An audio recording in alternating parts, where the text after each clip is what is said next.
My name's Gwen Taylor. I'm an Anaiwan woman from the Gamilaroi speaking nation, and I'm in the position of the Indigenous Industrial Officer with the Queensland Council of Unions, which is the peak body of the trade union movement here in Queensland. We represent 36 affiliated trade unions, and we have over 350 to 400,000 members that we represent.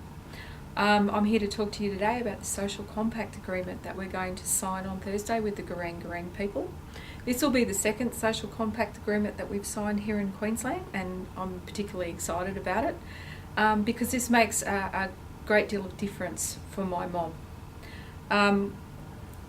We've had a long history, the trade union movement and Aboriginal people, about working collectively together, and this actually cements that history.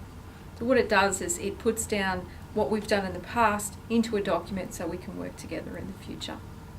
Some of the things that we're going to be looking at doing is working with the mob about the Indigenous land use agreements and helping them negotiate those land use agreements. So what this is going to do now is it's going to bring the expertise of the trade union movement to the assistance of the Aboriginal and Torres Strait Islander people, so that when we go into negotiations with third-party proponents or big industry, they can actually call on that expertise to talk about negotiating jobs, to talk about having quantified amount of positions in those ILUAs, and we can back them up by putting it into enterprise bargaining agreements.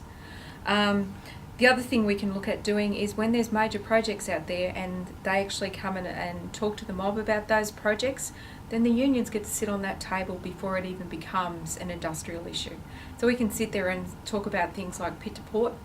We can explain to the mob how it's not just about signing off on 300 jobs for the whole context of the project, but there's actually different divisions and different industries in that project that we can sign jobs off on for. So instead of saying 300 jobs for the period of the project, we can have 300 jobs for the part of constructing the mine. And then after constructing the mine, then we've got the logistics and the transport. Well, there's another 40 or 50 jobs.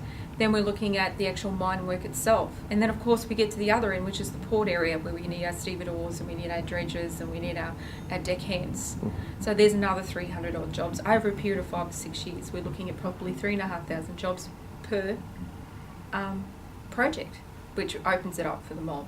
There's the other way too that we can look at putting together cultural heritage centres and starting to expand the way that they can implement the cultural heritage and protect the environment as well as the heritage as well. That's also in this.